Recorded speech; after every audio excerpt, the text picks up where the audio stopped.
दोस्तों मैं कुंदन सिंह चौहान आपका अपने YouTube चैनल यूरी एग्जाम पर हार्दिक स्वागत करता हूं। दोस्तों आप लोग मस्त होंगे, सुचारू रूप से पढ़ाई कर रहे होंगे, विधिवत रूप से आप मस्त होंगे। यदि आप हमारे YouTube चैनल पर नए हैं तो सब्सक्राइब कर लीजिए ताकि आने वाले समस्त वीडियो की नोटिफिकेशन आप तक पहुंचती रहिए। आइए बात करते हैं दोस्तों आज पृथ्वी की आंतरिक संरचना के बारे में। पृथ्वी की आंतरिक संरचना का जानने का तात्पर्य है कि हम ये जानने का प्रयास करेंगे कि पृथ्वी के हर एक अलग अलग सतह पर कौन सा मेटल कितने परसेंटेज में और पृथ्वी की त्रिज्या कितनी है, ये जानने का प्रयास करेंगे। जो परीक्षा की दृष्टि से ऑब्जेक्टिव क्वेश्चन बनने वाले हैं उनको हम आपके बीच डिस्कस करने का प्रयास करते हैं। दोस्तों अब हम बात करते हैं सबसे पहले पृथ्वी के बारे में। दोस्तों ये हमारी पृथ्वी है। क्या दोस्तों? पृथ्वी है। पृथ्वी के है जो ये हमारी दोस्तों क्या है, 0 डिग्री रेखा है जिसे विषुवत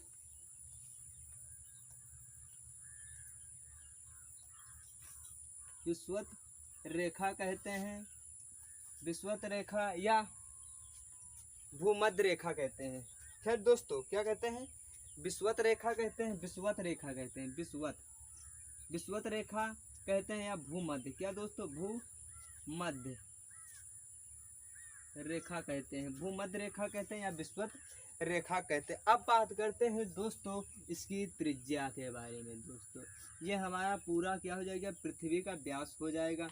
जब दोस्तों हम पृथ्वी के व्यास की बात करते हैं तो 12,756 किलोमीटर है। क्या दोस्तों? 12,756 किलोमीटर है। क्या दोस्तों? व्यास की बात करते हैं, जो मतलब ये हमारा क्या दोस्तों कहला जाएगा, व्यास कहलाएगा। जिसकी व्यास की अगर हम बात करें तो हमारी पृथ्वी का व्यास कितना है दोस्तों, तो 12,756 किलोमीटर है दोस्तों। अब बात करते हैं दोस्तों इसके केंद्र से। दोस्तों क्या बात करते हैं, केंद्र से इसकी त्रिज्या कितनी है दोस्तों, तो ये हमारी दोस्तों ये मान लीजिए सपोर्टेड एक हमारी गेंद है। गेंद का आकार का ही दोस्तों हमारी पृथ्वी है। तो गेंद का मान लीजिए सपोर्टेड हम उसको आधे भाग में डिवाइड करते हैं। सपोर्टेड ऐसे दोस्तों, ऐसे क्या अलग कर दिए तो ये हमारा क्या हो जाएगा, व्यास हो जाएगा आधा भाग। यदि उसके केंद्र से किसी परिधि को दोस्तों हम मिला दें यहाँ से तो क्या हो जाएगी, त्रिज्या। ये हमारी डाया हो जाएगी या हमारी त्रिज्या आर हो जाएगी। अब इसके केंद्र से दोस्तों हम त्रिज्या की बात करते हैं कि पृथ्वी के केंद्र से और त्रिज्या की दूरी कितनी है, तो दोस्तों ये दोस्तों अलग अलग भागों में दिया गया है। दो इसके मतभेद हैं, मतलब दो गणितीय संबंध दिए गए। एक दोस्तों दिया गया है 6,300 और 6,378 किलोमीटर। दोस्तों 6,378 किलोमीटर। एक दूसरा कंसेप्ट दिया गया है 6,371 किलोमीटर। दोस्तों क्या दिया गया है, 6,371 किलोमीटर दिया गया है। क्या दोस्तों? 6,371 किलोमीटर दिया गया है। अब बात करते हैं क्या दोस्तों, ये हमारी क्या है, त्रिज्या है दोस्तों। क्या है, ये हमारी त्रिज्या है। त्रिज्या की बात करते हैं तो दोस्तों एक हमारी 6,378 किलोमीटर है, दूसरे हमारी 6,371 किलोमीटर है दोस्तों। क्या है, त्रिज्या। अब बात करते हैं दोस्तों आगे। अब बात करते हैं कि हमारी पृथ्वी के विधिवत रूप से अब बात करते हैं हमारी पृथ्वी पर कितने भाग पर कितनी गहराई तक अध्ययन हो चुका है। तो दोस्तों अंतरराष्ट्रीय के अनुसार दोस्तों आर्कटिक महासागर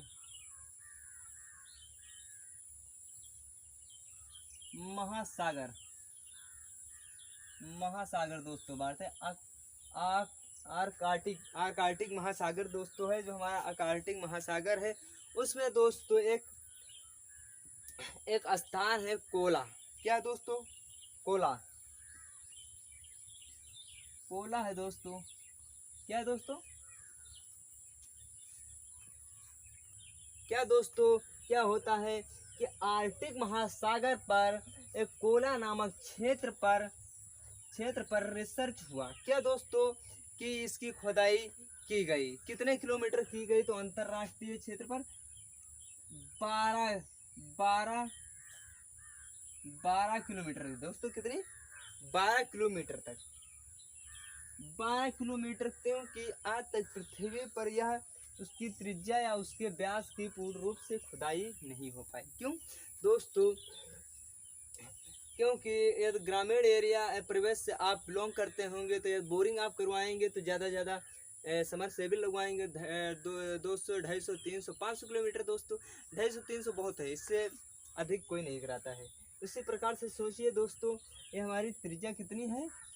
6378 किलोमीटर है। तो उसका क्षेत्र कितना हो? 12, मतलब उसका नगरीय भाग दिया गया है। आर्कटिक महासागर में कोला क्षेत्र पर ये रिसर्च किया गया वैज्ञानिकों के द्वारा। अब बात करते हैं दोस्तों इसके ध्रुवीय व्यास की। दोस्तों क्या है? ये हमारा नॉर्थ हो जाएगा या हमारा साउथ हो जाएगा। तो अब बात करते हैं ध्रुवीय व्यास की। ध्रुवीय व्यास की बात करते हैं तो इसको दोस्तों ध्रुवीय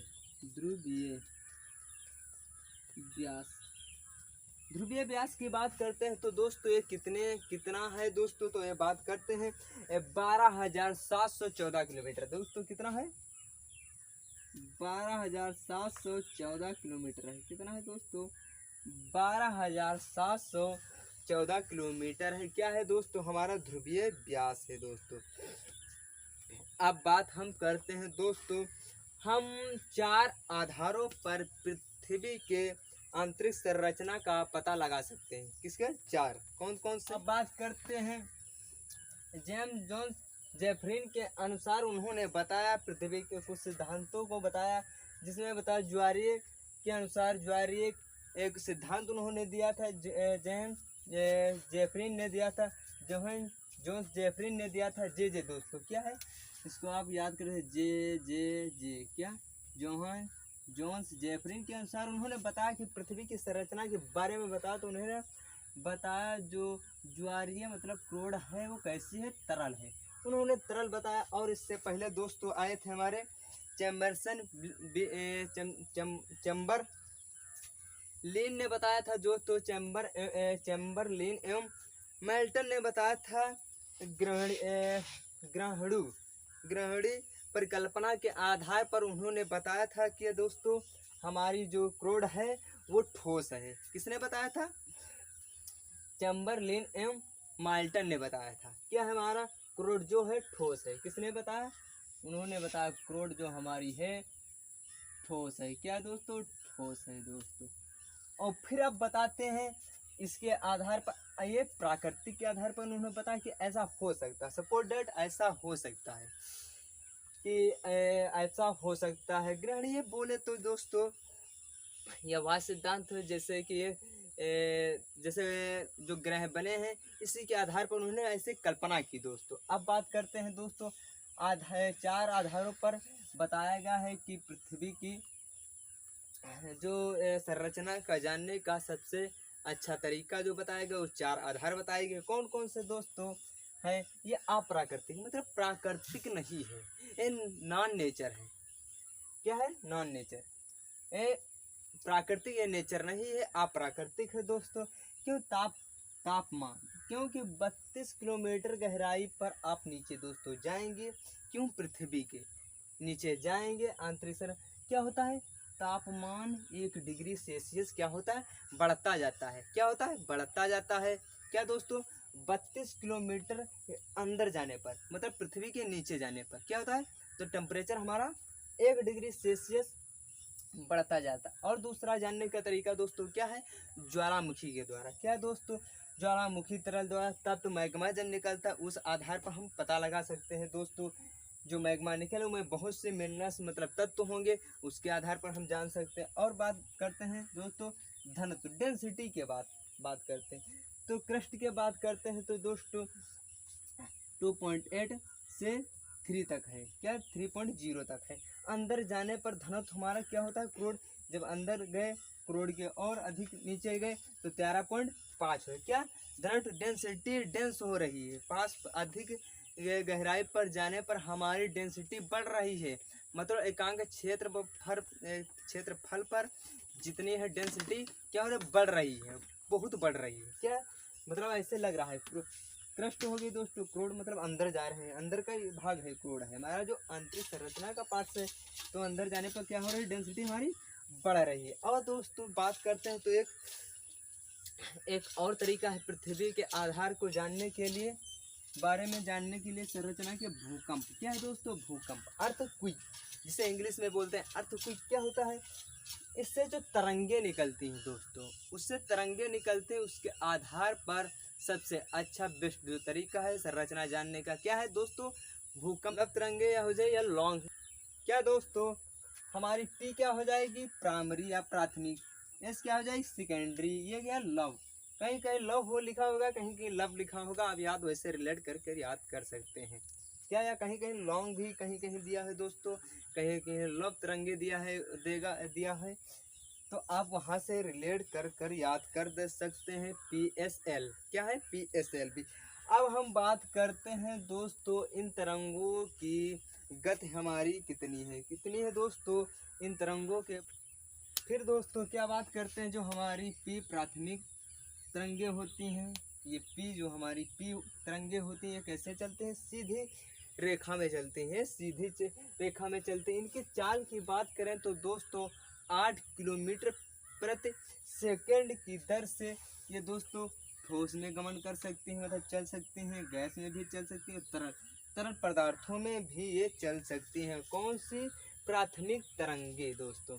अब बात करते हैं सेकेंडरी तरंगों के बारे में दोस्तों, तो हमारी सेकेंडरी तरंगे क्या है दोस्तों, इनकी चाल की बात करें तो 4 किलोमीटर पर सेकंड की गति से चलती हैं। ये गैस और ठोस में चल सकती है, वृत्ताकार वक्राकार आकार में चलती हैं दोस्तों। क्या, वक्राकार वृत्ताकार आकार में चलती हैं, ऐसे दोस्तों ये चलती हैं, ये हमारी सीधी चलती हैं। अब ये बात करते हैं एल तरंगे जो होती हैं सबसे सीधी चलती हैं, और दोस्तों ये सबसे दोस्तों ये धीमी चलती हैं, सॉरी दोस्तों धीमी चलती हैं। क्या दोस्तों धीमी चलती है, इनकी गति जो होती है सबसे धीमी होती है, 1.8 किलोमीटर पर सेकंड होती है। ये सभी माध्यमों में दोस्तों चल सकती हैं। क्या दोस्तों, सभी माध्यमों में चल सकती हैं, और ये दोस्तों चलती हैं एक वेव के आकार में दोस्तों। क्या, वेव के आकार में दोस्तों, वेव के आकार में चलते हैं, चलेंगी रुकेंगी, चलेंगे रुकेंगी, ऐसे जैसे हमारा करंट फ्लो करता है ये वैसे चलती हैं। ये दोस्तों ये तरंगे जो होती हैं ये सतह से मिलकर चलती हैं। सबसे विनाशकारी जो हमारी तरंगे होती हैं दोस्तों, तो दोस्तों हमारी एल तरंगे सबसे घातक होती हैं या खतरनाक हम होती हैं। अब दोस्तों आगे बात करते हैं पृथ्वी की संरचना के बारे में दोस्तों, जो स्ट्रक्चर है मतलब रासायनिक रूप से उसके बारे में आपको हम बताने का प्रयास करते हैं। देखिए हम करते हैं दोस्तों पृथ्वी की संरचना के बारे में बात कर रहे थे, उसमें हम अब रासायनिक संरचना के आधार पर जानने का प्रयास करेंगे कि पृथ्वी पर कितने किलोमीटर जाने पर कौन कौन सा मेटल या पदार्थ पाया जाता है, उसके बारे में हम बात करते हैं। तो दोस्तों जानते हैं सबसे पहले हमारे जो सियाल है, सियाल के बारे में जानने का प्रयास करते हैं। जो ऊपरी सतह होती है सियाल, जिसमें दोस्तों हमारी सिलिका की मात्रा और एल्युमिनियम पाया जाता है। क्या पाया जाता है, सिलिका और एल्युमिनियम पाया जाता है। और इसके डेंसिटी या घनत्व की बात करते हैं तो 2.7 से 2.9 घनत्व होता है। क्या होता है, जो हमारी सियाल की डेंसिटी की बात करें तो 2.7 से 2.9 होता है। क्या, डेंसिटी इतनी डेंस है, इतनी घनत्व, क्योंकि अब अधिक नीचे हम गहराई पर जाएंगे, सेंटर तक जाएंगे दोस्तों, तो इसकी डेंसिटी बढ़ती चली जाएगी।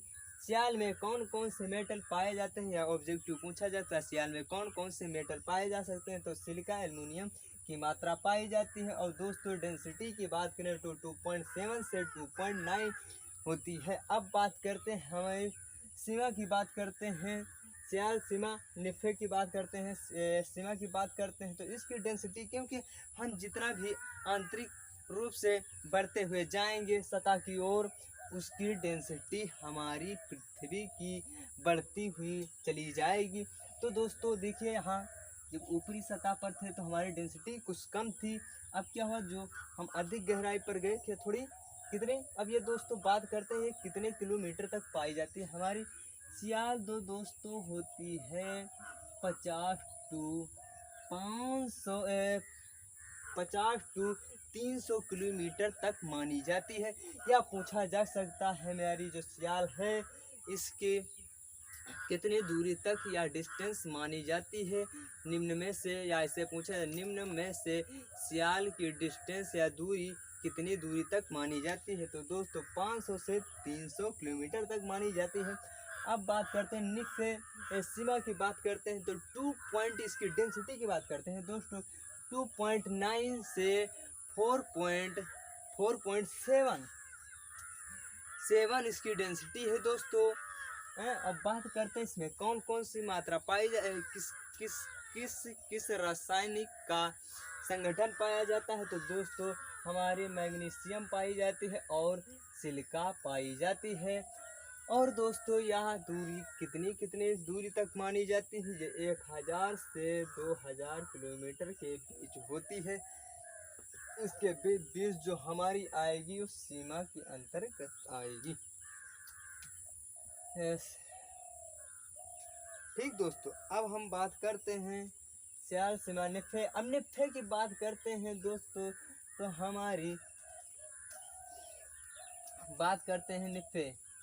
तो निफे के बारे में हम बात करते हैं तो दोस्तों इसकी डेंसिटी की बात करते हैं तो 11 से 13.5 तक होती है। क्या दोस्तों, 11 से 13.5। इसमें बात करते हैं तो दोस्तों निकिल होता है जो, और ये कितने किलोमीटर तक होती है। तो दोस्तों हमारी पृथ्वी की रेडियस तक होती है 6371 या 6378 किलोमीटर तक भी हो सकती है, क्योंकि पृथ्वी की ये त्रिज्या दर्शाई गई है। अब बात करते हैं जो इसके आंतरिक संरचना में क्या पाया जाता है, फेरियम पाया जाता है दोस्तों। अब हम बात करेंगे डेंसिटी के रूप में पृथ्वी को कैसे दर्शाने का प्रयास किया गया है, हम बात करते हैं आगे। देखते रहिए यूरी एग्जाम पर कुंदन के साथ, देखते रहिए। अब दोस्तों हम बात करेंगे डेंसिटी के बारे में। डेंसिटी के आधार पर पृथ्वी को 3 भागों में डिवाइड किया गया है। कितने भागों में दोस्तों, 3 भागों में। 3 भागों में दोस्तों डिवाइड किया गया है। कौन से दोस्तों, एक क्रस्ट, एक मेंटल के आधार पर, एक क्रोड के आधार पर डिवाइड किया गया है दोस्तों।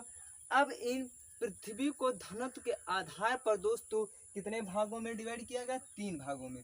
क्योंकि पृथ्वी की निचली सतह पर जाने पर हमारी डेंसिटी बढ़ती चली जाती है, इस आधार पर पृथ्वी को 3 भागों में डिवाइड किया गया। कौन से, एक दोस्तों क्रस्ट, एक मेंटल, एक क्रोड के आधार पर डिवाइड किया गया। अब इन भागों को 2 भागों में डिवाइड किया गया है, क्योंकि एक अपर एक लोअर, इसीलिए इसे अपर लोअर भागों में डिवाइड किया गया है। क्योंकि क्रस्ट को 2 भागों में डिवाइड किया गया है, एक अपर दूसरी लोअर। क्या दोस्तों, ऊपरी क्रस्ट और दूसरी निचली क्रस्ट। ऊपरी क्रस्ट की बात करते हैं तो दोस्तों, तो जो ऊपरी क्रस्ट है इसकी डेंसिटी की बात करते हैं तो 2.8 होता है। फिर बात करते हैं दोस्तों ऊपरी क्रस्ट हमारी कितनी दूरी तक मानी जाती है, तो दोस्तों यह 30 किलोमीटर तक मानी जाती है। अब बात करते हैं लोअर क्रस्ट, जो इसके नीचे की सतह होगी दोस्तों। सपोज डेट ये हमारी ऊपरी होगी दोस्तों, ये हमारा कोई पार्ट्स है तो ये दोस्तों हमारा ऊपर हो जाएगा। ये जो निचले सतह जहाँ तक जितनी मोटी पाई जाएगी वो लोअर कहलाएगी। इसी प्रकार से इन्हें 2 भागों में बांटा गया है। इसी प्रकार से ऊपरी क्रस्ट और निचली क्रस्ट। ऊपरी क्रस्ट को 30 किलोमीटर तक हम मानते हैं, निचली क्रस्ट को दोस्तों हम 100 किलोमीटर तक मानते हैं। अब बात करते हैं निचली जो क्रस्ट है उसकी डेंसिटी कितनी है, तो 3.0 किलोमीटर 3.0 डेंसिटी है, घनत्व है हमारा। अब बात करते हैं मेंटल को भी दोस्तों 3 भागों में डिवाइड किया गया है। सबसे पहले बात करते हैं दोस्तों, तो ऊपर मेंटल को जो ऊपरी भागों में डिवाइड किया गया है उस पर ऊपरी सतह की बात करते हैं। जो ऊपरी हमारी ये सतह है मेंटल की, इसकी डेंसिटी की बात करते हैं तो दोस्तों 4.5 है। इसकी डेंसिटी की बात करते हैं कितनी है दोस्तों, 4.5। और इसके जो निचली है जो लोअर क्रस्ट है उसकी बात करते हैं, लोअर मेंटल की बात करते हैं, मेंटल की बात करते हैं तो 5.5 है। कितना दोस्तों, 5.5 है। ये दोस्तों बात करते हैं कितनी दूरी तक मानी जाती है, तो 700 किलोमीटर तक मानी जाती है। अब बात करते हैं दोस्तों हम क्रोड को। अब क्रोड को भी 3 भागों में डिवाइड किया गया है दोस्तों, एक ऊपरी फिर दूसरी निचली। जो ऊपरी की बात करते हैं तो दोस्तों ये दोस्तों 2900 किलोमीटर तक मानी जाती है। और जो क्रोड की बात करते हैं निचली तो दोस्तों 5100 किलोमीटर तक मानी जाती है। और इसकी डेंसिटी की बात करते हैं तो 13.5 होती है दोस्तों। ऊपरी क्रोड की बात करते हैं तो दोस्तों 11.0 होती है, किलोमीटर नहीं सॉरी दोस्तों 11.0 होती है डेंसिटी। ये दोस्तों ऊपरी की बात करते हैं कितनी दूरी, तो 2900 किलोमीटर तक। निचली बात करते हैं तो 13.5 है दोस्तों। जो क्रोड है जो निचली है तो 5200 किलोमीटर तक मानी जाती है दोस्तों। ये डेंसिटी के आधार पर पृथ्वी को 3 भागों में बांटा गया है दोस्तों, जिसे हम एक चार्ट के माध्यम से आपको समझाने का प्रयास किए हैं। अब इन भागों को, क्रस्ट को 3 भागों में बांटा गया था, इन्हें भी 3 पार्ट 2 भागों में डिवाइड किया गया है। इस प्रकार से हमने इन्हें आपको फिगर माध्यम से समझाने का प्रयास करे हैं। जुड़े रहिए यूरी एग्जाम के साथ, हम बेहतरीन वीडियो देने का प्रयास करेंगे दोस्तों। व्यू ज़्यादा से ज़्यादा जाने चाहिए, ये आपके पर डिपेंड करता है। आप अपने ग्रुप में शेयर कीजिए। और दोस्तों आपकी लाइक और कमेंट से हमें प्रोत्साहन मिलता है, या जो हमारी कमियां हों वो कमेंट के माध्यम से आप बताएं, ताकि उन पर हम पूर्ण रूप से विचार विमर्श कर उनको हम सुधार कर आपके बीच अच्छे और बेहतरीन वीडियो लाने का प्रयास करें। जुड़े रहिए एवरी एग्ज़ाम के साथ, कुंदन के साथ। फिर मिलेंगे एक नई वीडियो के साथ, तब तक दीजिए हमें इजाज़त। जय हिंद।